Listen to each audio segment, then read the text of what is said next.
하려고 생각하고 있어요. 방산 오늘 잘 갔어요? 방산은 항상 와, 잘 하나 가요. 에어로스페이스 이거 결국 회복했구나.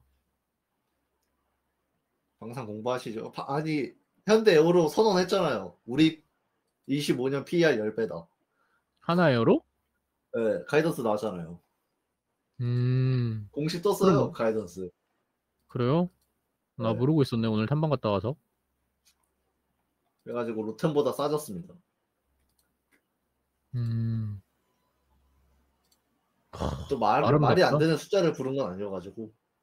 음, 와, 진짜 미쳤다. 이거 20배 넘게 간 거잖아. 아니 이게 시대 흐름은 공부를 해야 돼. 음, 시대 흐름인 방사는 어쩔 수가 없음. 33조네. 미쳤다리. 내가 투자하고 있는 회사도 이렇게 될 수 있을까? 전 세계 1위가 되면요. 하나 에어로스페이스 전 세계 1위 아니잖아. 자주포 1위죠. 전 세계. K9은 1위긴 하지. 뭐 얼마야? 1조, 방사는 1조 원 7천억? IP만 1위여도 음, 충분하다. 하지. 1조 7천억? 근데 이런 거 보면 진짜 바이오 밸류가 높긴 해.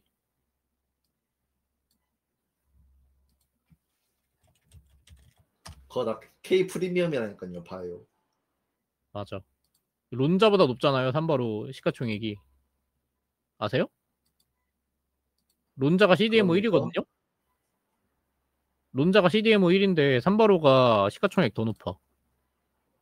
코리아 프리미엄. 오케이. 몇 안 되는 K 프리미엄 섹터인데. 니커님 화장품 뭐 보세요라는데요? 화장품 저 그냥 다들 보는 거. APR. 삼양이 아니라 그 실리콘2 이런 것들 봅니다.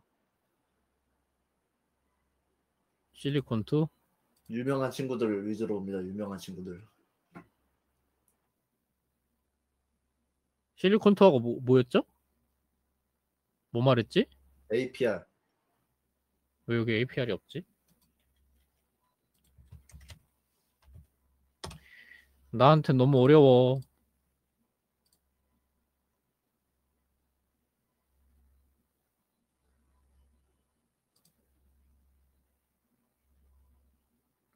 그러니까 되게 그런 게 장점인 것 같아. 저 같은 경우는 이 커버하는 섹터 자체가 되게 많지 않잖아요. 근데 니커님은 저보다 훨씬 더 유하니까 사람이 이런 거를 따라갈 수 있다는 게 되게 매력적인 것 같아. 부럽습니다. 그래서 저는 니커님도 그렇고 알파카님도 그렇고 해기사님도 그렇고 뭐 저랑 스터디 같이 하는 누나도 있는데 그 누나 되게 좋아하는 이유가 일단 나보다 투자를 더 잘하고 내가 못하는 걸 잘해. 그래서 되게 좋아해요. 저는 제가 못하는 거를 좋아하는 사람, 못하는 거를 잘하는 사람들을 되게 좋아하거든요. 그래서 여러분들도 좋아하고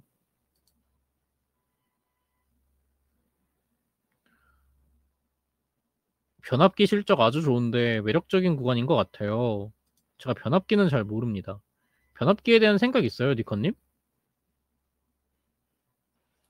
딱히 그렇게 안 봅니다. 왜? 이 사람아, 변압기 그렇게 말하면 안 돼. 아니야, 이건 뭐 이제는 다들 인정하는 부분 아닌가? 주가가 이렇게 내려왔는데? 어허, 이 사람아, 주가랑 주가가 아이디어랑 내려왔다는 어떻게. 뜻은 다들 어, 의구심이 생긴 거에 동감을 한다. 그래? 난 잘 몰라. 근데 변압기 팬이 워낙 많은 섹터라. 밸류의 문제다, 밸류의 문제. 근데 막 이제 실적을 변압기 볼 좋게, 때가 아니야. 변압기 좋게 보시는 분들 중에서 올해는 막 효중 있고, 효중이 더 좋고, 막 LS 일렉 더 좋고, 막 그렇게 말씀하시는 분들도 있는데. 그 나 섹터가 근데 진짜 잘 먼저입니다. 몰라. 난 변압기는 진짜 몰라. 저런 주식들은 뭐야? 무조건 섹터가 먼저임. 아무리 개별이 날고 기어봤자 섹터가 어. 별로면은 안 되는 겁니다. 음. 무조건 섹터 근데 우선 그거고. 근데 그 섹터가 별로라는 게 어떤 의미인 거예요? 그러니까 숫자는 좋고 밸류는 낮아졌잖아. 내년에도 숫자 좋을 거라고 말하고 있고. 근데 주가는 낮아졌어. 그럼 오히려 살만한 구간 아니야? 변압기가 어떤 섹터예요? 잘 모르지. 뭐 어떤 생각해봐요. 섹터인데. AI? 그쵸? 변압기는 AI 그런가? 섹터예요. 그게 보면은 조르독감하네. AI는 어디 미국을 봐야 되는데 지금 미국 친구들이 다 AI 친구들이 상황이 좋지 않잖아요. 음. 뭐 어쩔 수 없는 거지 뭐. 음. 섹터가 받고 있는데 변압기 혼자 갈 수만 없지. 음. 해외는 AI들도 다 이거 돈 잘 벌 거라는 건 다 인정하는 부분이잖아요. 음. 어쩔 수 없지 근데. 다 근데 내려가는 만약에 걸. AI가 섹터 여기서 안 밸류가 꺾여. 엔비디아가 화려하게 밸류가 부활해. 꺾이고 있잖아요. 근데 TSMC하고. 아, 근데 나는 그때가 실적이 음. 실적이 중요한 게 아님 이제는 사람들이 더 이제 늘어날 거를 이거를 인지해 주느냐의 문제지. 음. 확 여기서 더 늘어날 수 있느냐. 음. 근데 약간 이거는 그냥 섹터에 대해서는 잘 모르고 그냥 경험상 이야기하는 건데 약간 그때가 좀 위험한 것 같아. 그러니까 이게 섹터에 대한 뷰가 안 꺾인 상황에서 주가가 내려가면 아, 멀티플이 더 싸지니까 오히려 살만한 구간이라고 했었을 때가 많았잖아요. 네, 뭔지 알죠? 니커님도. 그쵸 뭐.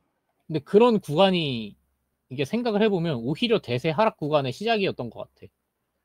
그냥 경험상. 그럴 수 있죠. 저는 변압기에 이 PER을 쓴다는 것 자체가 음. 좀 아니다. 왜냐면은 이게 이것도 이제 관점의 차이인데, 잠깐만. 전적으로 니커님이 이견입니다. 저는 변함기 예, 사랑해요. 아니 어쨌든 이거는 관점의 차이예요. 이 주식을 성장주로 볼 거냐, 시클리컬로 볼 거냐. 근데 음. AI는 결국 반도체란 말이죠. 음. 인정하시죠? 그쵸? 반도체는 이 역사를 가진 사이클 섹터예요. 음. 근데 그 섹터가 같이 묶여 있단 말이지, 변압기가. 음. 근데 이게 지금은 엔비디아가 저렇게 성장을 하면서 얘는 성장주 취급을 받아왔어요, 섹터 자체가. 음. 근데 이거를 관점을 이제 시클리컬로 봐버리면은 저 음. PER 10배라는 게 이게 비싸질 수도 있는 겁니다. 음.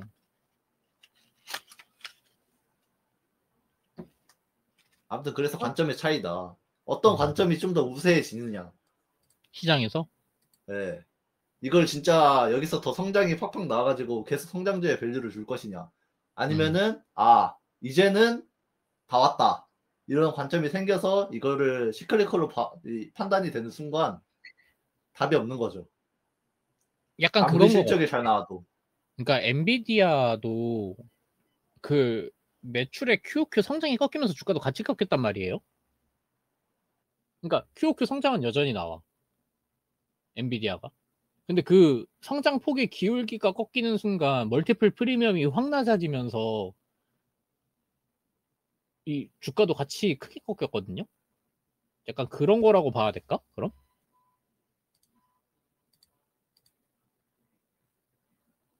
그러니까 결국에 멀티플이란 게 이게 이 앞으로 얼마나 성장할 것 같은 거에 이 함수인 거잖아요. 인정함? 당연하죠. 근데 QOQ 성장 자체가 꺾인다라는 게 사실 어떻게 보면 성장에 대한 프리미엄을 덜 줘도 될 때라고도 볼 수 있는 거잖아. 이해했지? 이해했죠? 사실 QOQ보다는 이게 수주 산업이라 수주가 더 중요하긴 하죠. 근데 엔비디아가 수주 잔고 보여줘? 엔비디아는 수주가 아니긴 한데 변압기 그러니까. 입장에서는 그렇지. 근데 엔비디아로 이제 설명을 그러니까 이제 구조적인 성장주다라고 이제 주장하는 거에 대해서 이제 말씀드리는 거야, 나는. 그러니까 이게 결국 이 매출의 QOQ 성장이 슬로우 되면 결국에 멀티플이라는 게 앞으로 얼만큼 성장할 것 같으냐에 대한 프리미엄인데, 근데 QOQ 성장폭 자체가 줄어들고 있다라는 게 그거 하나만으로 멀티플을 좀 예전보다는 낮게 봐줄 수 있는 이미다라는 거지, 내 말은. 그러니까 예를 들어서 막 엔비디아가 막 엄청 대세 상승했을 때 그때 YOY로 막 몇백 %씩 성장했잖아요. 그때는 막 멀티플 70배, 50배, 70배, 80배, 90배, 100배 줘도 뭐 아무 말도 못하지. 성장이 그렇게 나오는데. 근데 지금 엔비디아 성장 폭이 20, 30% 정도대로 좀 줄어들었고, 앞으로 몇백 % 성장한다라고 생각하는 것 자체가 사실 좀 힘들어 보이잖아. 그러면 당연히 거기에 맞는 멀티플을 새로 줘야 된다라는 의미인 거지. 제 말은. 근데 변압기가 사실 이렇게 올라왔을 때, 그러니까 이렇게 성장할 거라는 거는 아무도 예상을 못 했잖아요. YOY, QOQ 성장 엄청 폭발적으로 나왔었잖아, 이때. 그러니까 이게 분기로만 보면 이게 말이 안 되잖아. 2022년 6월에 영업이익 200억 하던 회사가 2024년 6월에 영업이익이 10배 늘어났는데, 그러니까 주식시장은 이걸 반영을 못했던 거고, 당연히 이거를 반영해서 멀티플을 높여줬어야 됐던 게 맞지.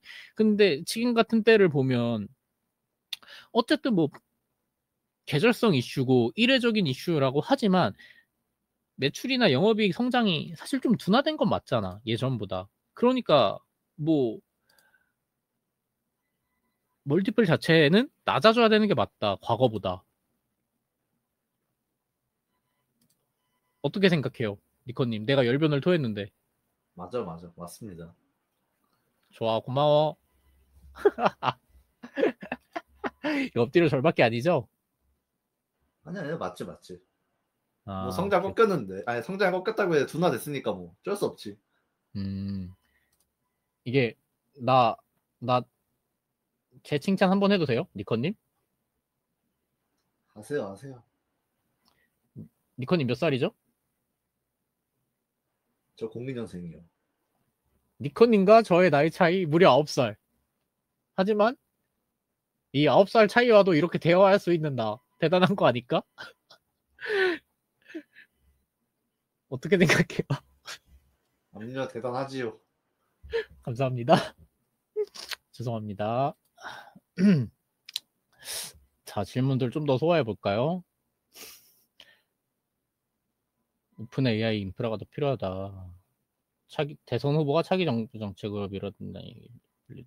전지? 2차 전지 말씀하시는 건가? 2차 전지 어떻게 봐요?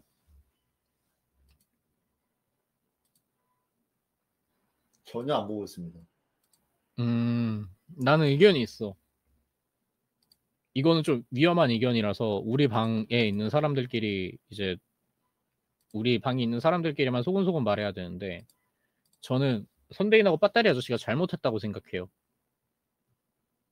그러니까 뭔 말이냐 하면 24년 때 엔캠 주가를 이렇게 올리면 안 됐고 23년 때 코스모 신소재나 2차전지 주가를 23년 때 이렇게 올리면 안 됐어. 내 개인적인 생각으로는. 2차전지가 뭐랄까, 저는 되게 지금부터 되게 매력적인 종목이 섹터가 될 수 있었다라고 생각을 해요. 만약에 주가가 되게 매력적인 밸류에 있었으면. 근데 그분들이 주가를 엄청 과도하게 밀어 올리면서 지금도 비싼 구간에 있잖아요. 그러니까 뭐랄까, 그 사람들이 지금 주식을 살 수 없게 만든 거야. 2차전지 주식을. 어떻게 보면 턴어라운드가 나올 수도 있고 구조적으로 성장하는 섹터긴 하니까 뭐랄까, 좀 되게 매력적인 섹터로 변모할 수 있을 가능성이 있다고 생각을 하는데, 주가가 쌌으면. 근데 지금 주가도 너무 비싸다 이거지. 그 사람들이 23, 24 때 너무 주가를 밀어 올려서. 지금도 오버밸류니까 LG 엔솔 실적은 턴어라운드 했는데 주가는 못 가잖아요. 그런 거라고 봐요. 너무 그 사람들이 주가를 밀어 올려놨어. 그래서 여기서 더 떨어져야 섹터 자체가 매력적일 수 있다라고 저는 생각을 합니다. 이거는 그냥 제 개인적인 의견이고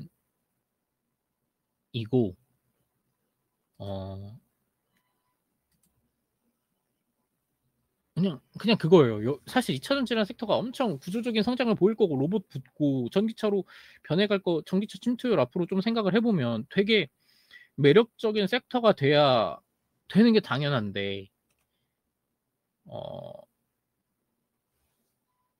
그냥 그 사람들이 그런 섹터 하나 자체를 완전히 다 망가뜨려놔 버렸으니까 좀 이게 위험한 발언인 건 아는데 좀 안타깝다라고 생각을 하는 거죠. 구조적으로 성장할 수 있는 섹터인데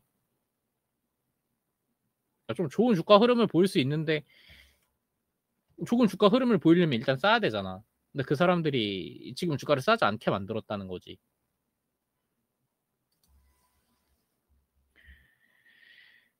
그렇습니다.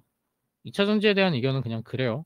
좀 섹터 자체가 매력적으로 변해야 되는데 그러기에는 주가가 너무 비싸다 진짜. 이렇게 떨어졌어도 너무 비싸다. 코스모 신소재 영업이익 63억 하는 회사고 뭐 구조적으로 증가할 수 있다라고는 하지만 1조 2천억이고 그러니까 산업재인데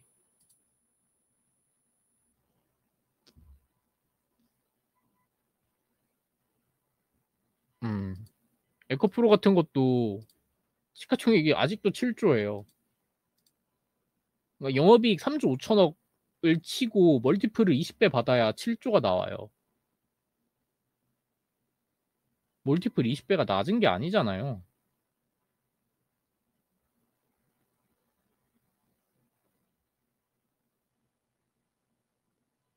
그러니까 좀 많이 잘못되었다고 생각을 합니다. 뭐 트레이딩 할 수는 있는데 그냥 트레이딩.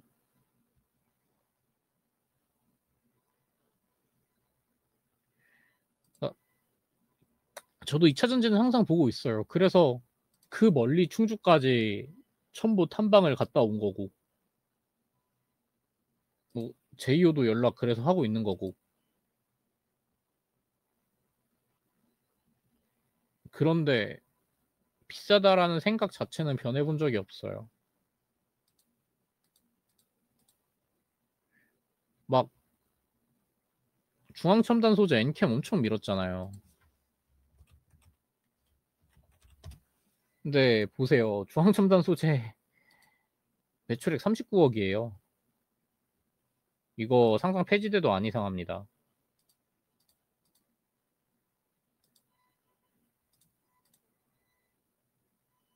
근데 아직도 시가총액 4천억이니까 조심해야죠. 2차 전지에 대한 의견은 이 정도까지만 할게요.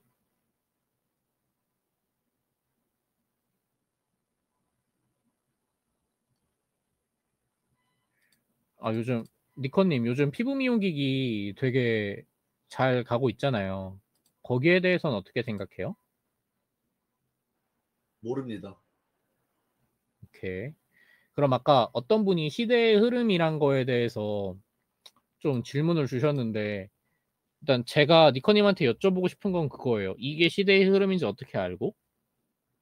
두 번째, 시대의 흐름이라고 판단되면 좀 늦게 들어가도 상관없는가에 대한 질문인데 일단 첫 번째부터 답변해 주세요. 첫 번째는 음, 글로벌적으로 큰 사건이 있어야 됩니다. 음, 그러니까 글로벌적인 그 띠이 생겨야 돼요. 음, 예를 들면 방산 같은 거는 전쟁이 있었죠. 음, 그리고 그 AI 같은 건 오픈 AI가 그걸로 그 휩쓸었잖아요, 한번. 음, 모든 사람들이 다 GPT를 쓰게 되는 계기가 한번 있었고. 그러니까 음, 그런 식으로 아니 그리고 그 다이어트 위고비 같은 것도 음, 일론 머스크가 막 하고 모든 사람들이 다 그걸 약간 하는 분위기에 그런 약간 글로벌 그게 생겨요. 어, 트렌드들이. 글로벌 거기에 트렌드여야 탑승을 해야 된다. 되고 음, 거기에 탑승을 그거를 빨리 캐치해서 탑승하면 수익을 많이 얻는 거고 음, 늦게 해도 되냐에 대한 질문은 보면 알죠. 지금 방산 전쟁 이후 몇 년 동안 그러고 있죠. 음. 3, 4년 지금 지속되고 있습니다. AI 지금 몇 년 갔죠? 2년 넘게 가지 않았어요? 2년 넘게 갔죠? 네. 2년 넘게 갔죠? 그리고 다이어트. 음. 노보노 릴리도 저것도 2년 넘게 갔어요. 제가 알기로. 음. 그러니까 글로벌 팀은 늦게 가도 늦게 타도 된다. 왜냐? 음. 글로벌이니까. 음. 확확 늘어나기 때문에 대신 좀 선별은 잘해야겠죠. 나중에 타는 만큼. 종목에 대한 선별? 예. 아예 그냥 그 섹터에 완전 명실 누구도 반박 못할 대장을 사던가.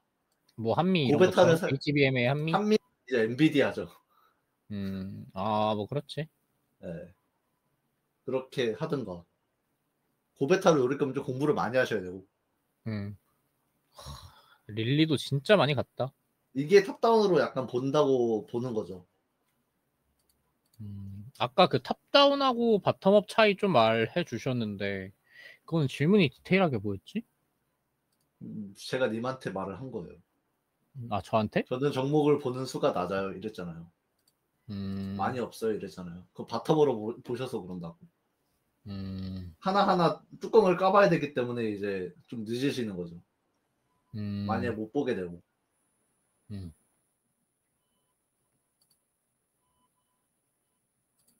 그러니까 대단한 거지. 그러니까 그렇게 세상을 바꿀 만한 이슈가 있고 그거에 대한 명확한 수혜주가 있으면 뭐 조금 늦게 올라타도 괜찮다 이런 거잖아요. 사실 우리나라 변압기도 막 진짜 미국 시장에서 압도적인 점유율을 자랑하는 게 아닌데 그렇게 크게 갔잖아요. 약간 그런 느낌이라고 봐야 될까? 낚이는데 좀 특이 케이스인 것 같아요. 원래 초반에 달렸을 때는 AI가 아니었잖아요. 그치 뭐. 그치 맞아요. 그거 어떻게 약간 하는 나중에 거고. 생긴 팀이지. AI는 24년 운이 대세상. 좋았다. 네. 음. 변압기는 운이 좋은 케이스다. 그러니까 이어달리기 할 요소가 큰 게 떠버렸으니까. 시대를 그러니까 잘 타고난 거죠. 여기까지는 여기까지는 전기차였던 것 같은데 여기서부터는 AI였 24년부터는 AI였던 것 같아요 아니, 확실히. 그 재룡전기 보면 확실히 알 수 있어요. 음. 차차를 재룡전기 일봉으로 보시면은 네. 급격하게 올라가는 공간이 보일 거예요. 이거 일론 머스크가 리딩해 준 거잖아. 예, 그게 그때부터가 AI 빔이었어요. 음. 그 전은 이제 노후와 그거 빔이고. 근데 재룡 전기도 결국엔 꺾였잖아. 이거 안 꺾일 거라고 했는데 꺾였잖아. 그냥 숫자가 완전히 꺾여버렸잖아요. 재룡도 얘는 영업이 노후화라. 반토막. 응? AI로 올랐지만 노후화라. 그러니까, 변압기가 초대형이 아니니까. 그러니까 내가 하고 싶은 말은 그거야. 본질은 바꿀 수 없다.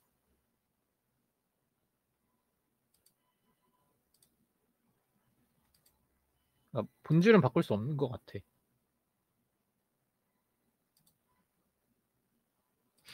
근데 니커님 그러면 약간 이것도 물어보고 싶어. 투자하면서 그 텔레그램에서 아이디어를 많이 얻는 편이에요? 텔레그램 채널들이 니커님 투자에 좀 많이 도움이 돼요? 저는 많이 보는 팬입니다. 음. 왜냐면 이게 저만 공감이 되면 안 되거든요. 음. 그래서 좀 분위기를 봐야죠. 음. 분위기를 본다. 이걸 나만 크게 보고 있는 것이냐 아니면 모두가 그렇게 보고 있느냐를 약간 분위기를 파악해야죠. 음. 그런 분위기를 어떻게 파악해? 뭐 갑자기 텔레그램 채널에 그런 글들이 많이 올라온다 뭐 그런 거야? 그쵸? 여러 채널에서 많이 올라오고 조회수도 막 많이 찍히고 약간 이런 게 보이면은 그리고 여러 사람들이랑 말해 보면은 이제 또 대략 알 수 있잖아요. 음. 음. 뭔 말인지 오해되고 소외된 주식은 바텀업 하시는 분들이 이제 하시는 거죠. 나 같은 사람? 그분들이 이제 뚜껑 하나하나 따보면서 이제 찾아야 되는 거고. 음. 저는 그래서 소외된 주식은 하고 있죠. 왜냐면은 게임이랑 엔터 섹터 자체가 이제 그런 경향이 있으니까. 나만의 소외된 주식 하나만 소개해 줄래요? 싫어요. 뭔가 사람들이 알아줬으면 하는 종목. 그냥 아직 소외되어 있었으면 좋겠는데. 내가 아직 안 샀잖아. 아니, 힌트만 줘. 우리 사이잖아. 아니, 우리 사이에 뭐 어때? 어? 우리 가족 같은 사이잖아. 어? 가족끼리 이런 것도 못 말해? 게임입니다. 일단은 섹터는. 네오위즈야? 저는 묵비권을 행사하겠습니다. 맞춰버린 건가? 한 번에? 역시 우리는 텔레파시가 통해? 네오위즈인 것 같은데? 아닌가? 또 뭐 있지? 네오위즈 아니면 데브인 것 같은데? 와, 데브도 저점에서 많이 올랐다. 그쵸? 데브는 왜 오른 거예요? 미국에서 잘 나가고 있으니까요. 매출이 너무 잘 그렇구나. 올라와. 그럼 데브구나. 텔레파시가 이렇게 또 제가 또 통해버렸네. 텔레그램 하고 있죠. 바로 홍보해야지. 이럴 때 아니면 언제 해. 아니, 홍보해서 뭐해? 지금 몇 명 들어와 있다고? 방송 보는 사람 뭐 10명은 10분은 되시나? 근데 저희 텔레보다 큽니다. 니코님이. 대기업이에요. 그러니까 근데 모두가 나 같으면 안 되지. 그래서 시장이 이라는 게 있는 거지. 모두가 저 같으면 시장에 유동성 없어서 메말라 죽어요. 니커님 전업이시냐는데요? 아, 맞아. 맞습니다. 그거 물어보고 싶어. 니커님은 되게 어린 나이에 전업을 선택하셨잖아요. 근데 그 전업을 선택하신 계기와 좀 전업 생활이 어떤지 남한테 추천해 줄 만한지 좀 그런 것들 여쭤보고 싶어요. 일단 전업 어떻게 선택했어요? 전업을 선택한 계기는 일단은 내가 실력이 있는지를 알아야겠죠. 음, 그래서 제가 이거를 군대를 병역특례를 갔습니다. 스토리가 음, 있습니다. 그래서 4년이라는 기한이 저에게 떨어졌습니다. 음, 사실 3년인데 제가 빠른이라 1년을 그냥 다녔어야 돼요. 음, 그래서 4년이라는 시간 동안 나를 검증해보자. 최저시급 받으면서 이제 내가 목표로 하는 금액을 달성하면은 나는 실력이 있는 놈이구나. 음. 그러면은 이제 큰 꿈을 가지고 부자가 되어보자. 아, 멋져, 그러면은 전업을 해야지. 멋져, 멋져. 그리고 나는 좀 안 되는 놈이구나 하면은 재취업을 해야겠다. 음, 그런 마인드를 가지고 이제 전자가 된 거죠. 삼성전자? 목표로 했던 금액의 달성을 한 거지. 음, 그래서 전업을 하고 있습니다. 음. 전업을 해보니까 좀 어때요? 전업을 하니까요. 주식을 많이 보게 돼요. 아, 그거 말고, 사실 이게 그렇게 꼭 전업을 안 해도 될 것 같아요. 그러니까 내가 보기에는 자유가 필요하신 분이 하는 게 맞다. 프리덤? 그러니까 돈보다는 음, 자유가 필요하신 분이 하는 게 맞습니다. 음, 뭔 느낌인지 아시겠어요? 자유라고 하면? 그냥 편안함. 직장을 다니기 싫다. 그거는 그냥 그거 아니야? 일하지 그러니까 않은? 다니기 괜찮으면은 계속 다니라 이 말이죠. 나오지 말라고. 음, 다를 게 없어. 음. 다니면서도 잘하는 사람 많습니다. 그쵸. 내 마음대로 시간을 쓰고 싶은 사람이 이제 나오는 거지. 전업을 하고 싶은 거지. 근데 만약에 가정이 있고 그래. 그래도 전업을 해야 돼? 그런데도 전업을 선택할 수 있어? 먹여 그러면은 하면 살려야 안 되고, 되죠. 책임이 있는데. 그렇지. 그 음, 책임이 이제 감당이 가능할 때 나가셔야지. 음, 자유를 찾기 위해 이제. 음, 가족들도 납득할 만한 그런 거를 이제 가족들 앞에서 프레젠테이션 하셔야죠. 나 혼자 음, 결정할 게 아니라. 음, 음. 좀 전업 생활하면서 안 좋은 점은 있어요, 그러면? 약간 단점 같은 것들이 있어? 게을러집니다. 나만 게으른 줄? 다행이다. 같이 아, 게으른 다 사람이 있어서. 게을러요. 아니야. 내가 아는 누나 한 명 엄청 열심히 해. 그 누나도 역변한 겁니다. 원래는 게을렀어. 그래? 예. 이미 몰라서 그런 겁니다. 에다 똑같구만. 근데 좀 앞으로도 계속 전업을 하고 싶어요? 당연히 하고 싶죠? 왜? 이게 내가 정할 수 있는 부분인가? 아, 뭐 그렇긴 한데. 그렇긴 하지. 막 진짜 그러다가 아웃되면 어떡해. 아웃될 수도 있으니까. 아웃 안 되려고 레버리지를 안 쓰는 거죠. 맞아. 나 아웃 안 진짜 되려고 계속 주식만 계속 들고 있는 게 아니라 계속 리스크 관리를 하는 거고. 음, 저 진짜 여러분들한테 하나 말해주고 싶은 거 있는데 레버리지는 진짜 쓰지 마세요. 레버리지 써서 성공한 사람보다 실패한 사람들이 훨씬 많습니다. 여러분들이 남들처럼 될 수 없어요. 남들이 여러분들처럼 될 수 없는 것처럼. 그러니까 레버리지는 진짜 좀 자제하는 게 낫지 않나? 라는 생각을 개인적으로는 차라리 해요. 옵션을 하세요. 제가 보기엔. 음, 레버리지 또 뭐 잘 쓰면은 근데 잘 못 쓰면 안 쓰는 게 맞고. 그 줄일 근데 자신이 그걸 없으면 잘 쓰기가 힘들잖아. 잘 쓰기 힘들죠. 잘 쓰는 그러니까, 사람이 이제 살아남고 위로 올라가지.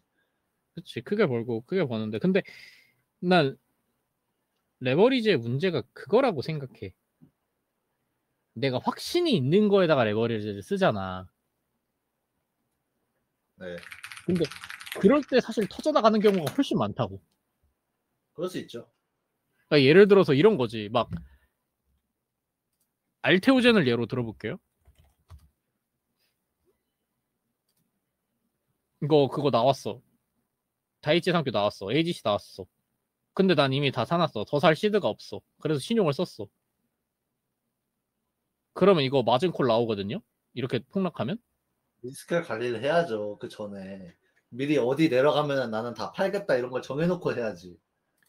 아니 근데 사람들이 그걸 이게 생각은 하는데 행동을 못 한다니까? 그럼 이제 쓸 자격이 없는 거지. 아, 멋있어.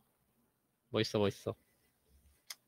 네, 그래서 나는 쓸 자격이 없어. 왜냐하면 나는 내가 자기 컨트롤이 안 될 거라는 걸 알고 있기 때문에.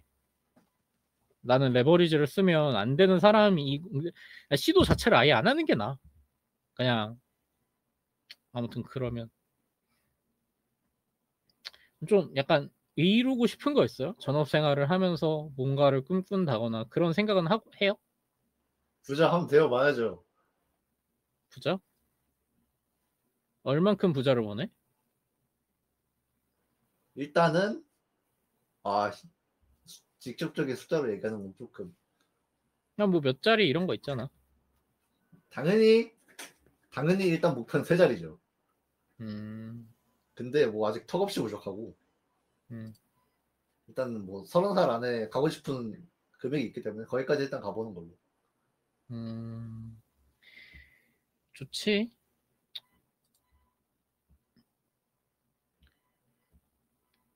시드는 말씀 안 해주셔도 되는데 두 분 수익률 여쭤봐도 될까요? 수익률 리커님 그 블로그에 공개하잖아요. 저는 연간 50%씩 하는 게 목표고 지금까지는 해왔습니다. 멋있어. 나도 수익률 내 블로그에 공개해놨는데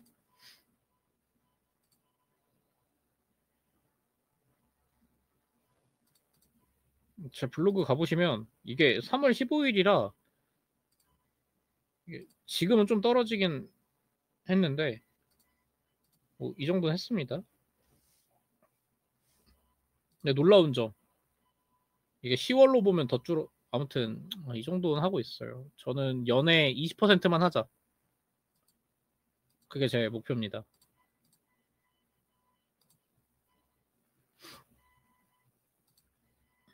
연에 제가 20% 기록을 정도 한 게 22년부터거든요. 음. 22년에 34.91% 그리고 와, 22년에 20, 돈 벌기 진짜 23년 힘들었는데. 23년에 71.22% 그리고 작년 24년에 52%. 음, 지금까지 현재 진행형으로는 일단 3월까지는 15%. 그리고 4월도 일단 플러스 중이긴 합니다. 그러니까 그게 복리라는 게 되게 대단한 것 같아. 내 개인적인 생각으로는. 그러니까 사람들이 엄청 빨리 부자가 되고 싶어 해서 1, 2년 단기간 안에 쇼부를 보고 싶어 하잖아요. 그러니까 되게 욕심 있는 투자자들이나 좀 많은 투자자들이. 근데 내 개인적인 생각으로는 그러니까 더 큰 부자가 되고 싶을수록 좀 욕심을 내려놔야 된다고 봐, 나는. 그러니까 복리 효과를 믿고 너무 무리 안 하고 그래야 된다라고 봐요. 왜냐하면 사실 니커님도 거기까지 갈 수 있었던 이유가 이게 뭐 나는 아는 공을 되게 잘 쳐서라고 생각을 하거든요. 그리고 그 아는 공의 개수를 되게 늘려 나가려고 했기 때문이라고 봐. 맞아요? 그러니까, 그랬죠. 네. 저 그러니까 제가 칠 아는 수 있는 섹터만 공을 했었으니까. 그러니까 칠 수 있는 공을 되게 잘 치고 그 칠 수 있는 공의 가짓수를 늘리려고 노력을 했던 거지. 근데 욕심을 내기 시작하면 못 치는 공을 치려고 한단 말이야. 되게 어려운 공을 치려고 그래. 근데 그러는 순간 사실 아웃되기 십상이거든요. 스텝 한 번 잘못 꼬이면. 만약에 욕심을 내서 돈을 잃어. 그러면 원금이 생각나니까 더 욕심을 내기 마련이고. 왜냐하면 제가 진짜 겪어봐서 알거든요. 이게 투자자들의 원금은 언제나 항상 최고점이잖아요, 니커님. 당연하죠. 나만 그래? 그러니까 모두가 이게 그렇지 않을까. 이게 투자자들의 원금은 언제나 항상 최고점이라고. 그러다 보니까 이게 항상 무리를 하게 돼. 그 약간 헷가닥하면 사람이. 그래서 그냥 자기 스텝을 걷는 게 되게 중요한 것 같아요. 제 생각으로는. 그러니까 자기 스텝을 밟는다라는 게 되게 힘들어 보일 수 있긴 하지만, 그러니까 투자를 하다 보면 남들의 수익률이 보이잖아요, 니커님. 그러니까 남들은 몇 퍼센트 했다, 남들은 몇 퍼센트 했다라고 하면 나는 왜 내가 쟤보다 못할 게 뭐 있어? 하고 무리를 하게 되잖아.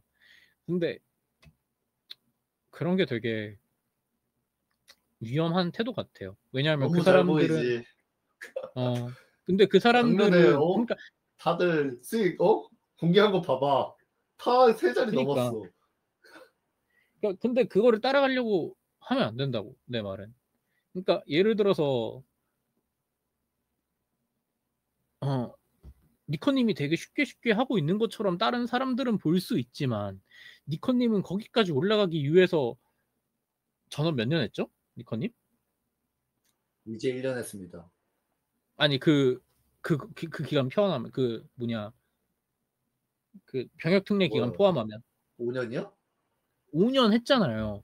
그러니까 그 시간의 축적과 거기까지 도달하기 위해서 이제 한 노력들을 되게 그냥 개무시하는 거라니까. 저 사람이 하는 게 쉬워 보이면 그 사람은 당연히 하는 게 쉽지. 그 정도까지 시간을 쏟아부었고 그 정도까지 노력을 해왔으니까. 근데 나는 그 사람처럼 안 했는데 어떻게 그 사람처럼 되길 바래. 그러니까 예를 들어서 그런 거지. 내가 이등병으로 그러니까 이제 자대를 가면 이등병이잖아요. 뭐 니커님은 군대 안 가보셔서 모르겠지만, 근데 병장들 이등병 때 이제 뭔가 자고 일어나서 이불을 개고 이 전투복으로 환복하는 것 자체가 나는 존나 빠릿빠릿하게 빨리 하고 있는 것 같은데 이게 병장들보다 느리거든요. 병장들은 존나 대충대충 하는 것 같은데 이불도 벌써 개 있고 환복도 개 빨리 해. 그러니까 뭐랄까 좀 그런 거라고. 남들이 하는 걸 쉽게 보면 안 된다고. 그래서 작년에 저도 그런 걸 한번 겪어보니까 그런 생각을 되게 많이 하게 되더라고요. 그래서 저런 사람이 저걸 되게 쉽게 하는 것처럼 보이지만 내가 그런 생각 많이 해. 니커님이나 뭐 그 누나나 알파카님이나 헬기사님 보면서 뭐 다른 뭐 분 한 분도 있고 그런 분들이 하는 거 보면서 아, 저 사람은 저걸 쉽게 하기까지 얼마나 많은 노력을 했을까라는 생각을 요즘 들어서 되게 많이 하는 것 같아요. 진짜 대단한 거다. 저렇게 어려운 걸 쉽게 하는 것처럼 하니까. 그래서 뭐 존경한다고요, 니컨님. 좋아합니다. 그래서 제가.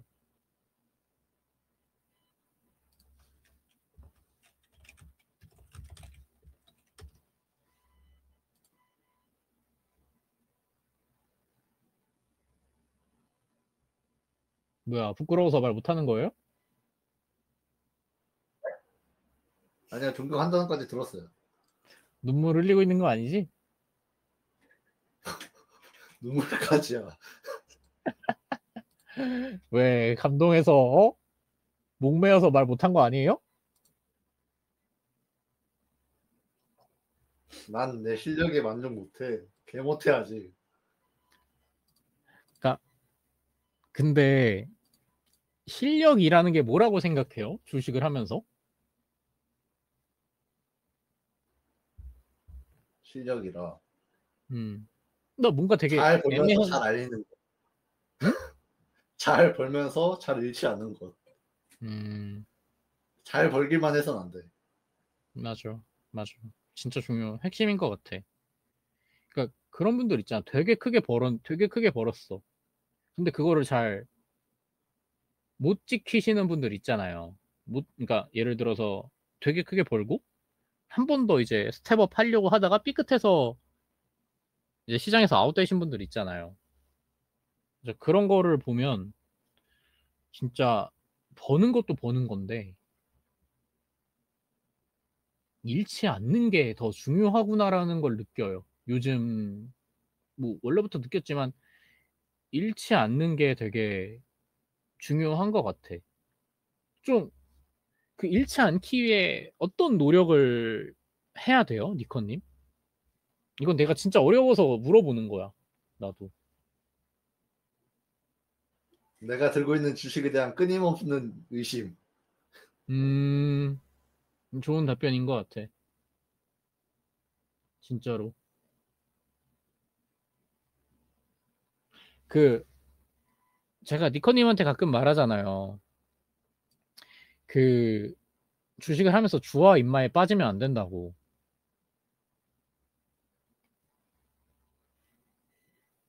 그러니까, 계속 말하세요. 듣고 있습니다. 오케이, 오케이. 그러니까 주식을 하면서 가끔 가다가 보면 그 내가 투자하고 있는 종목에 주와 인마에 빠지신 분이 보여. 그러니까 믿음이 너무 강하다라는 거지. 예를 들어서 내가 말한 시나리오대로 안 가고 있는데도 그 주식에 대한 믿음을 계속해서 유지하고 있는 거야. 근데 그거는 진짜 좀 아니라고 생각을 하거든요. 그냥 시나리오대로 안 가면 아, 냉정하게 내가 실패한 걸 인정을 해야 되는데 근데 내가 여태까지 기록했던 평단, 내가 여태까지 투입했던 시간들로 인해서 냉정하게 판단을 하지 못하고 좀 뭐랄까 그러니까 냉정하게 판단을 하지 못하는 거지. 그래서 좀 진짜 객관적으로 판단을 하려고 계속 노력을 해야 된다. 그래서 그러려면 근데 내 주위에 좋은 말만 하는 사람들을 남기면 안 돼. 그러니까 다른 말을 할 수 있는 사람을 더 가까이 해야 돼요. 제가 느낀 거는 이 종목에 대해서 다른 의견을 말해줄 수 있는 사람들이 필요해. 그리고 그 의견을 받아줄 수 있는 태도도 필요하고. 왜냐면 나 스스로 그렇게 인지하기는 되게 힘들거든. 애초에 좋아 보여서 투자한 건데 그거에 대한 의견을 꺾기가 되게 힘든데 그런 거를 말해줄 수 있는 사람들이 진짜 필요하다고 봐요. 뭐 제 주변에는 그런 사람들이 되게 몇 명 있어서 다행이라고 생각을 하는데 여러분들도 꼭 그런 분들을 만나시길 바랍니다. 투자는 혼자 하는 거라고는 하지만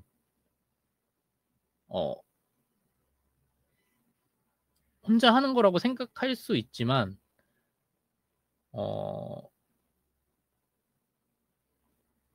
아니거든요. 전 아니라고 생각해요.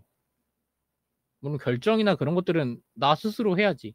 하지만 스스로 하는 것과 혼자 하는 건 다른 거거든.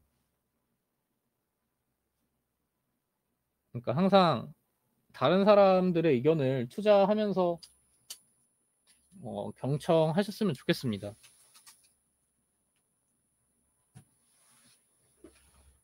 여름까지 몰빵할 만한 매력적인 섹터나 종목 있으신가요? 그거는 알고 있어도 말씀 못 드릴 것 같은데요. 리딩 아니야? 포트를 보면 알 수 있지. 내 포트? 보통 본인 포트가 들고 있는 게 제일 좋게 판단한 거기 때문에. 맞아.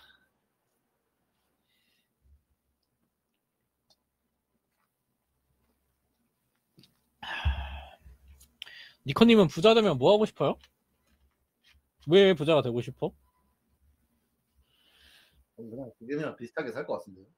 이제 마음의 그러니까 등심이 살 원하는 거지.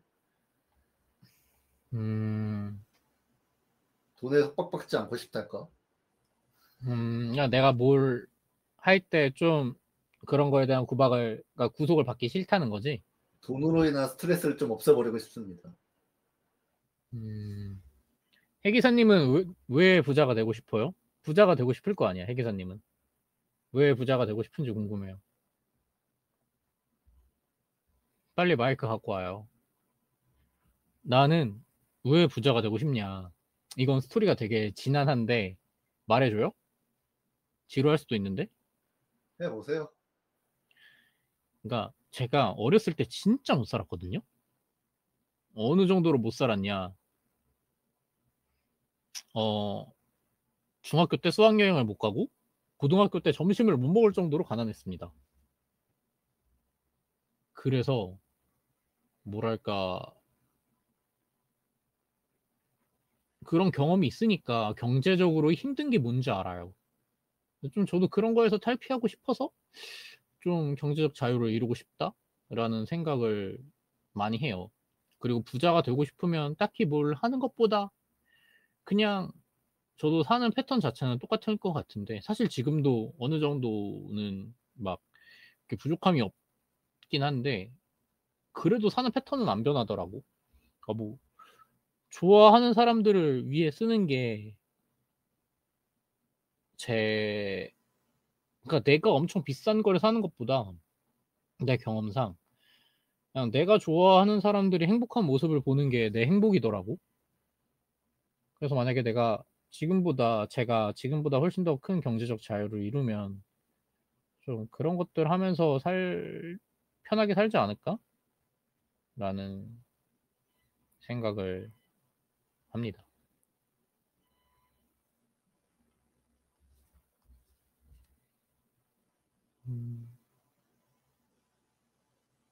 버팀목이 되고 싶다는 생각이 크다고?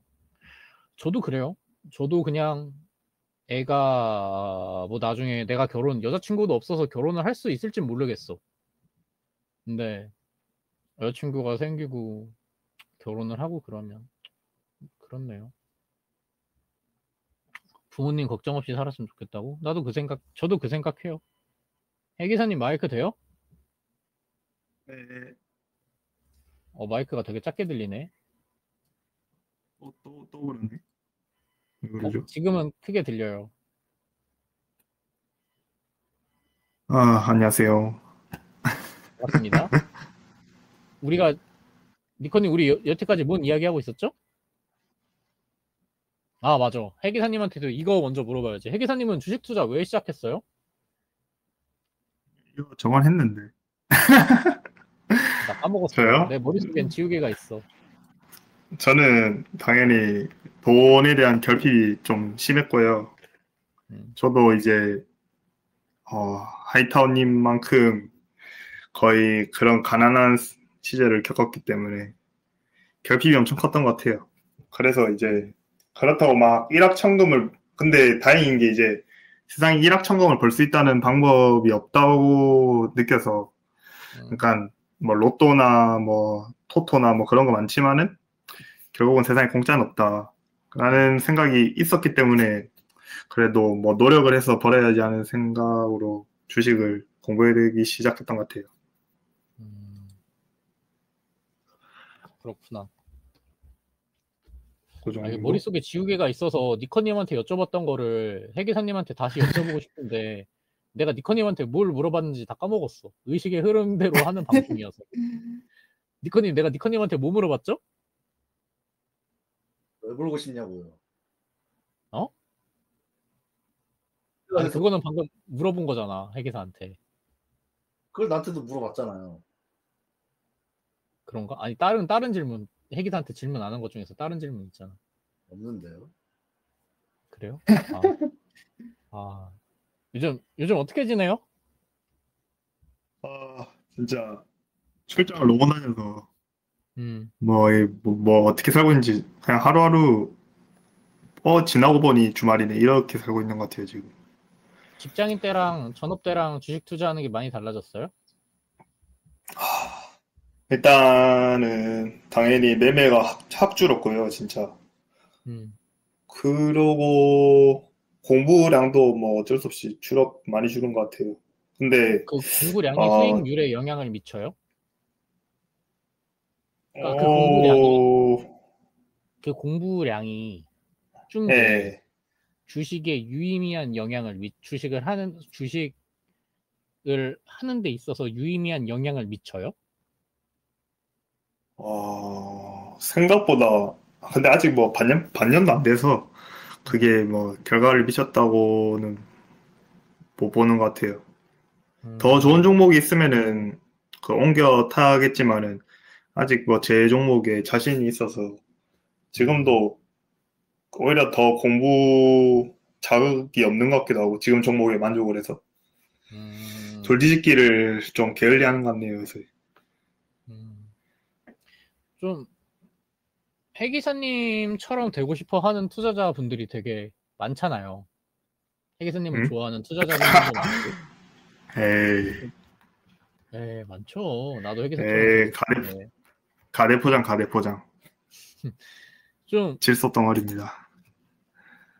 후배들이라고 해야 되나? 좀 다른 투자자분들이나 좀 투자 초보드 분들이다. 좀 그런 분들한테 해주고 싶은 말들 있어요? 뭔가 누구한테 투자를 처음 시작하는 사람들이 있어. 그럼 그 사람들한테 뭔가 좀 여러 가지 조언을 되게 해주고 싶을 거잖아요. 네 알아서 해라고는 안 할 거잖아. 해기사님 성격상. 아닌가? 그냥 좀 저요? 어떤 조언들을 해주고 싶어요? 약간 투자를 처음 하시는 분들한테, 투자를 어려워하시는 분들한테. 저는 제가 투자를 하면서 물론 공부를 하는 방법이 다양하고 결국은 그 공부라는 게 글을 최대한 많이 보는 건데 좀 최근 들어 누가 제 블로그를 인용해가지고 딱 정리를 해주셨더라고요. 그걸 보고 저도 공감이 됐던 게 일단 첫 번째는 고전 책을 많이 읽으면서 확실히 생각이 많이 바뀌었고 그 다음 둘째는 그 산업 분석을 제가 좀 변태처럼 막 그 논문처럼 써가지고 정의를 했었는데 그거를 한 6, 7개 할 때 눈이 좀 많이 트인 것 같아요. 물론 안 한 산업은 아직까지 안 한 것도 많긴 한데 그거를 하고 나니까 그 옛날에는 이제 그 애널리스트 리포트를 보면은 이거 봤다가 저거 봤다가 내용도 섞이고 뭔가 이게 그게 흐름이 안 이어지거든요. 막 이거 어디서 봤던 것 같은데 막 하고 이게 언제 있었던 일이지 이런 느낌으로 보는데 한번 정리를 하고 나면은 그냥 추가적으로 최근 이슈만 조금 업데이트 해주면은 예를 들어 뭐 반도체 같은 경우는 뭐 여러 가지 공정에 대해서 공부를 하고 각 공정에 대해서 관련된 기업들을 한 번씩만 얘네 그 제품이 이 공정에 관련이 있구나 이런 식으로 공부를 쫙 해놓으면은 나중에 업데이트를 할 때 훨씬 편한 것 같아요. 저는 그래서 그게 이제 어떻게 보면 탑다운인 건데 그냥 배경을 알고 기업을 보는 게 확실히 다른 것 같습니다. 전 이것도 이어서 좀 해주고 싶은 조언이라고는 할 수 없고 그냥 제 경험인데 되게 많은 종목들을 보는 게 도움이 되는 것 같아요. 투자에 있어서. 그러니까 내가 어쨌든 저는 그 투자의 본질이 대부분 다 비슷하다라고 생각을 하는 편이거든요. 근데 이 회사와 이 섹터를 공부해 두면 이게 이 공부해 둔 게 뭐랄까 다른 회사를 보는 데 있어서 되게 많이 도움이 되더라고요. 그러니까 관점 같은 게 되게 많이 도움이 된다라고 해야 되나? 그러니까 그렇더라고요. 그러니까 많이 보는 게 맞아, 맞아, 되게 맞아. 많이 보는 게 되게 중요하다. 그러니까 내 종목만 쳐다보고 있을 게 아니라 다른 종목을 오히려 여러 개 보는 게 내 종목을 보는 데 있어서도 더 많이 도움이 되더라고. 그냥 경험상으로는. 그렇습니다. 뭐 더 말씀해 주세요. 조언 같은 거 좀 더 해주실 거 있으면. 그래요? 음. 원? 어, 음, 결국은 꾸준한 게 최고인 것 같아요. 꾸준한 게 최고, 이게 결국은 어떻게 보면은 그 우리가 뭐 고시 공부하듯이 하는 건 아니지만은 인생에 있어서 계속적으로 공부를 많이 해야 하는 영역이라 생각하거든요. 왜냐하면 또 하루아침에 또 새로운 뉴스가 생기고 또 업다운 기업도 생기고 그러는데 계속 공부를 해야 되는데 그 공부를 끈질기게 끌고 가는 힘이 어마어마해야 된다 생각해요. 물론 그 돈에 대한 절실함도 커야겠지만 그거 말고도 또 다른 공부를 하는 그런 힘이 필요하지 않을까요? 저는 그렇거든요. 저 나이요? 파카님이랑 97입니다. 97. 맞습니다. 니커님은 다른 투자자분들한테 좀 조언을 해주실 만한 것들이 있어요? 리스크 관리를 좀 하셨으면 좋겠다. 그러니까 그 너무 리스크 손절을 관리라는 게 두려워하지 마시라. 안 하시는 분들이 제가 보기에는 꽤나 되는 것 같거든요. 주식을 하면서 손절이라는 걸 안 하는 사람이. 맞아. 엄청 많아. 생각보다 의외로 되게 많더라고. 그러니까 말씀해 주세요. 계속. 그래서 좀 익숙해지셔라. 손절하는 거에. 그게 근데 그렇게 손절에만 크게 나쁜 익숙해지면 게 어떡해? 아니다.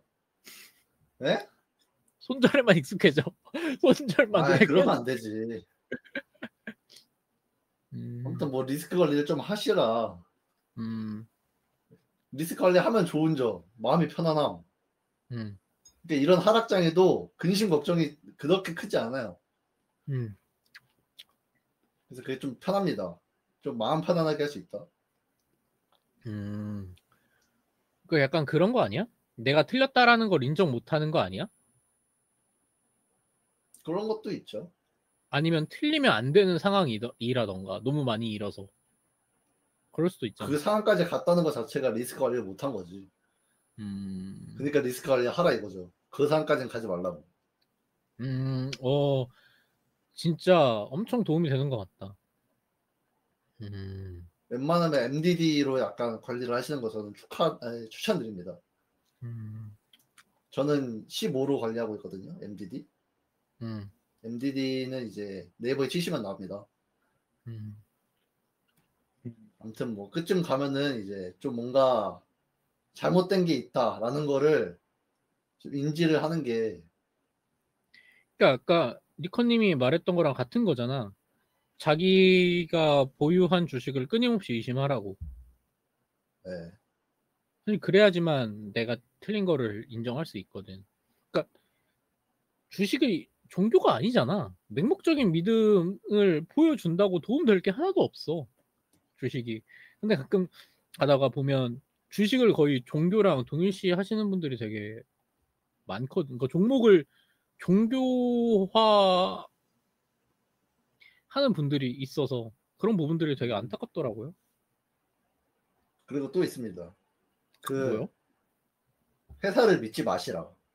나도 진짜 그 말 끊임없이 많이 해. 의심하십시오. 그러니까 회사를 진짜. 맹목적으로 믿지 마세요. 그놈들 다시 지들도 모르면서 하는 말인 경우가 항상 있거든요. 믿지 맞아. 마십시오. 진짜로. 끊임없이 회사는 다 검증하셔야 됩니다. 그치. 나 진짜 저도 이걸 진짜 해주고 싶은 말인데 이거 제 블로그에서도 썼던 말인데 진짜 회사는 거짓말을 합니다.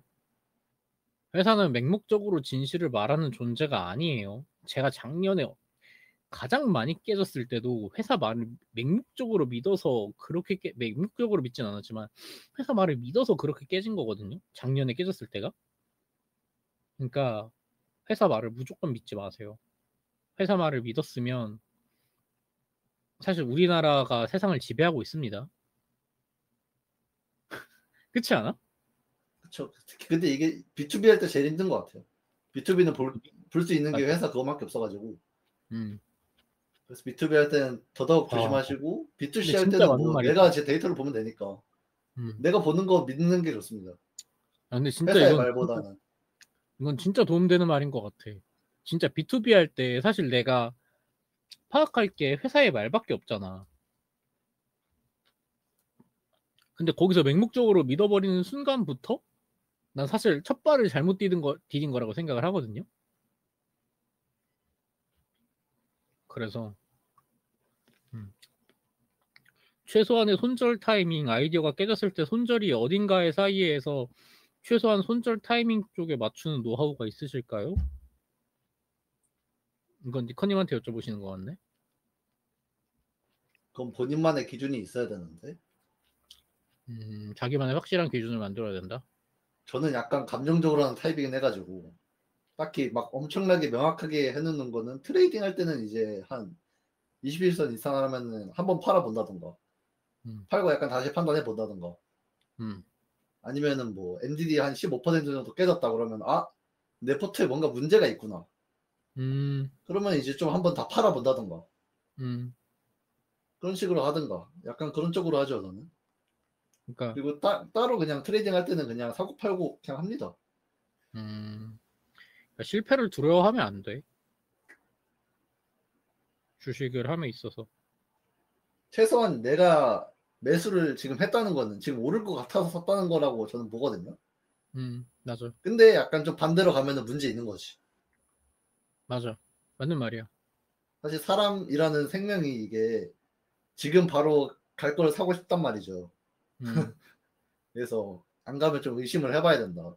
아니면은 진짜 바로, 내가 몇 년 후를 보고 산 게 맞는가. 그런 걸 판단해보든가. 그렇게 해야죠 뭐. 사실 그게 멘탈 관리 하는데 더 도움이 될 것 같아. 그러니까 뭐랄까 몇 년 후를 나는 바라보고 샀는데 당장 오르는 종목들 보고 부러워하는 것도 사실 좀 뭐 어쩔 수 없는 거긴 하지만 이상한 거 아니야?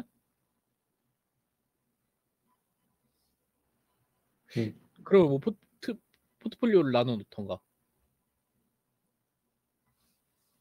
뭐 아무튼.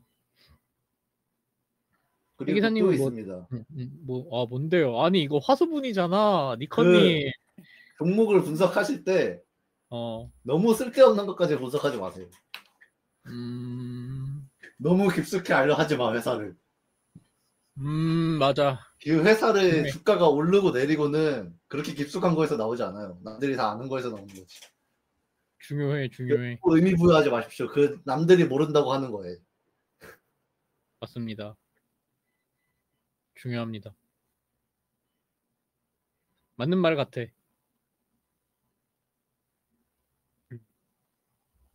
그렇더라고. 난 뭐 사실 뭔가 이유가 있는 줄 알았어.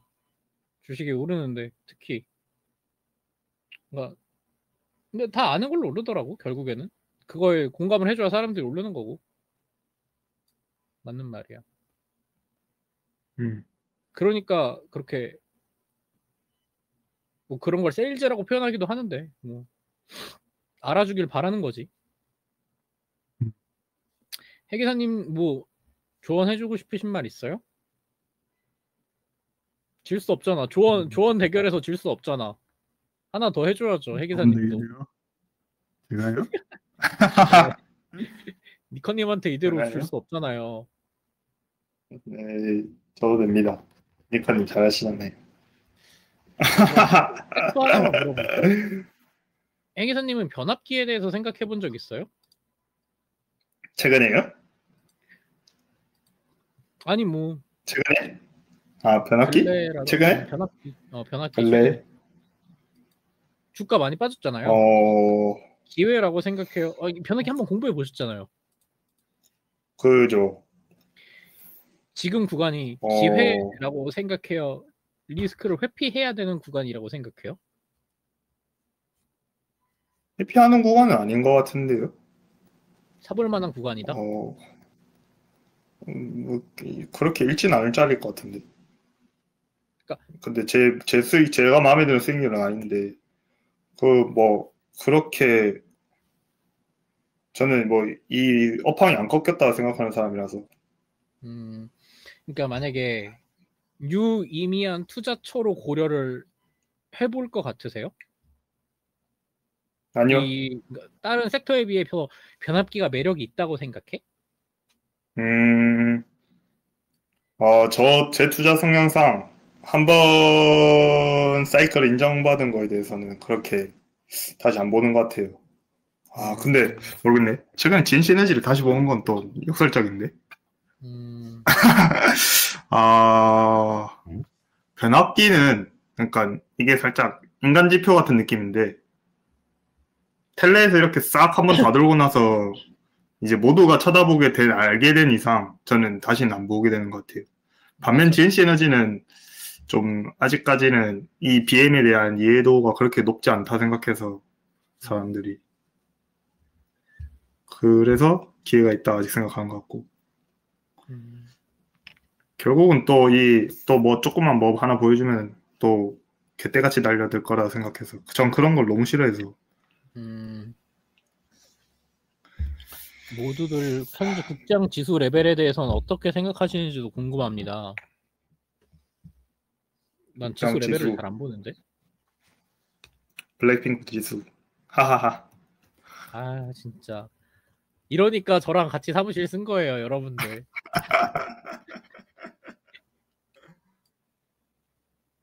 지수 레벨. 저도. 진짜 아저씨들, 진짜 아저씨 개그. 그러니까 나는 아저씨들 지수 몰라요. 그래요. 근데 예, 뭐 말씀하시죠. 예. 최근 들어서 그것도 물어보고 싶어. 변동성이 되게 커지고 있잖아요. 시장의 변동성이 되게 커지고 있고, 뭐 주가도 많이 빠졌고, 뭐 트럼프로 인해서 리스크도 커진 상황인데, 좀 어떻게 보고 있어요? 이런 시장을 좀 적극적으로 주식을 찾아 나서야 할 때예요? 아니면 리스크를 좀 회피해야 될 때라고 생각해요? 결국은 저는 한결 같아야 된다 생각하는데, 결국은 이거 이제 뭐 시장 자체는 변동성이 어마어마하지만은 결국은 또 이런 대흐름 속에서 또 분명히 새로운 변화를 일으킬 산업이 있을 거고 결국 세상은 계속 흘러간단 말이죠. 거기서 또 기회를 찾아야 되는 게 투자자 아닐까요? 저는 그렇게 생각합니다. 리컨님은 어때요? 약간 다르게 접근할 수 있잖아. 우리보다 트레이더 성향이 좀 더 짙으니까. 저는 급락은 피하자주의라 음, 사실 주식 투자를 하면서 음, 그 하락장의 그 급락 구간이 항상 나오는 거 아시죠? 알죠. 그것만 잘 피해도 저는 매우 좋은 남들과의 그 격차를 벌일 수 있다고 생각하는 파라. 근데 니컨님 그 급락 구간이 나오는지 어떻게 알아요? 저는 그걸 보통 모르잖아. 첫 급락에 매도를 합니다. 리스크 그러니까 관리 저는 지수가 보통 급락을 그래서 하면 매도한다고?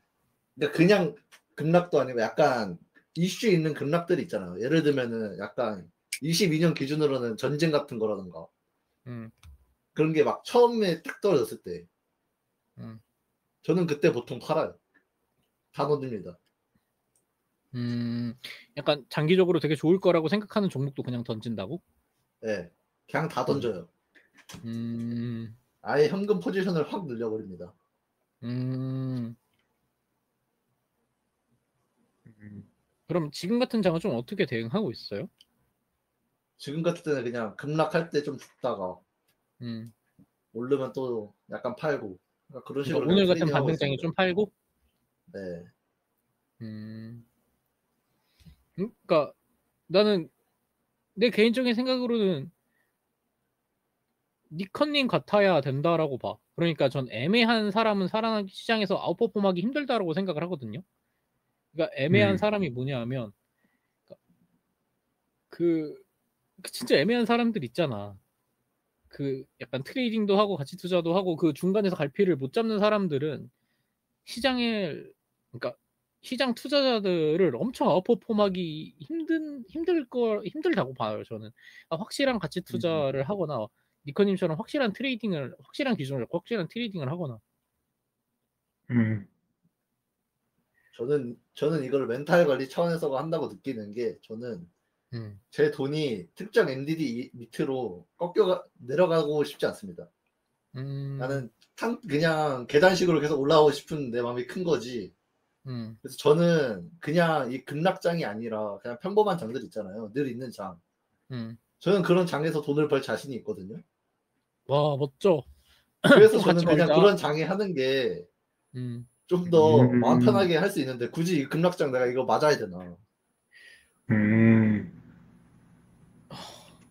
그러니까 그러니까 이유 있는 척 급락대 판다고.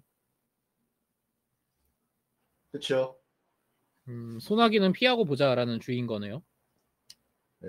코스피로 따지면 약간 3월 28일 이럴 때 팔죠 보통. 3월 28일이 언제야? 3월 28일이나 네 그럴 때쯤 약간 그냥 지수로 보면 알아요. 뭐 코스피 이럴 기준으로 때? 했으면 좀 더 빨리 팔았긴 하겠다. 그러니까 이거를 판다라는 거 기준이 약간 그런 거예요? 뭐 이거 뭐라 그러지? 이평선? 이평선보다는 이슈랑 그 반응하는 그거를 보고 약간 이게 지속될 만한 그건가 그런 것까지 다 판단을 했어야죠. 근데 제가 이번 하락은 이게 우연히 피해진 거기 때문에 좀 말하기가 좀 그래요. 근데 의도적으로 피해진 게 아닙니다. 그래서 이번 건 그냥 운이 좋았어. 저는. 나도 모르고 몸을 돌렸는데 이 버스가 한 대 지나간 거지. 그쵸. 아니 저는 그냥 다른 주식을 사기 위해서 현금을 늘렸을 뿐인데 그 주식이 나를 안 태웠어. 그러니까 다 폭발했습니다. 그 버스가. 그래서 가만히 있는데 알아서 지수가 내려가 버린 거임.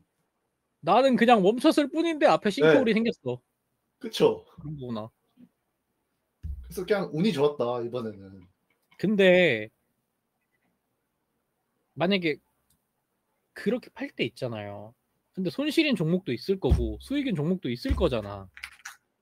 근데 그래도 손실을 보고 있다고 하더라도 그냥 다 밀어요? 밀 때? 당연하죠. 아니 애초부터 그 수익률을 보고 그걸 하면 안 되죠. 그걸 뭔 상관이에요? 수익을 보고 있는 거랑 수익을 안 보고 있다는 거랑 그런 거는 상관이 없지. 그 마이너스가 찍혀 있다고 왜 안 팔아요? 상관이 없는 겁니다. 그건. 와, 현호야 봐봐. 해기사님 보세요. 이게 우리랑 뇌구조 자체가 다르다니까? 다르죠. 그렇지 않아요? 예, 진짜 뇌구조 이게 서로가 서로 이해할 수 없는 게 아니라 이해할 수는 있는데 못하는 거지. 그죠. 이게 근데 그러니까 결국은 아까 말씀하신 대로 그 하이브리드라는 게 과연 존재할까 없지 않을까요? 그냥 각자의 그게 코어가 너무 다른 것 같아요. 그러니까 나도 못해. 나도 저렇게 못해. 나도 니커님처럼 못해.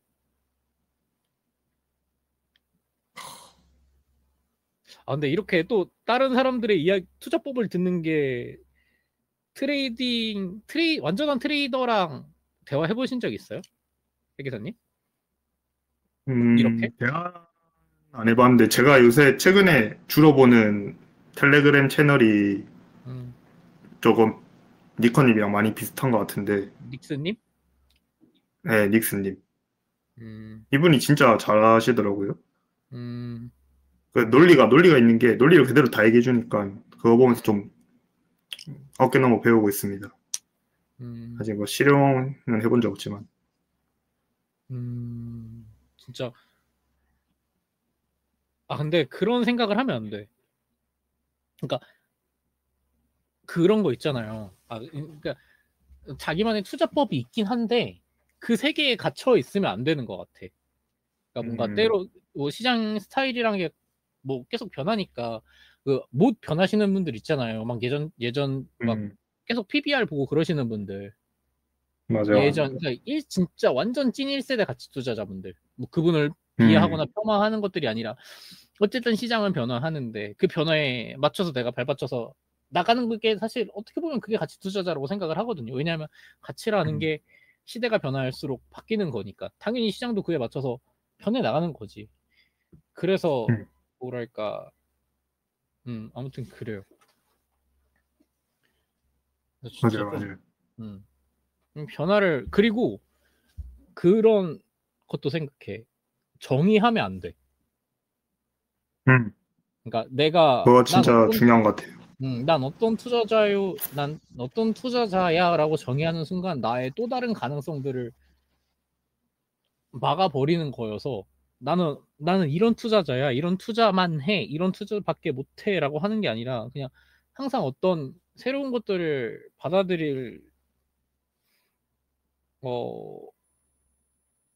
받아들여야 된다고 생각해요. 예를 들어서 이런 말 해도 되나? 그러니까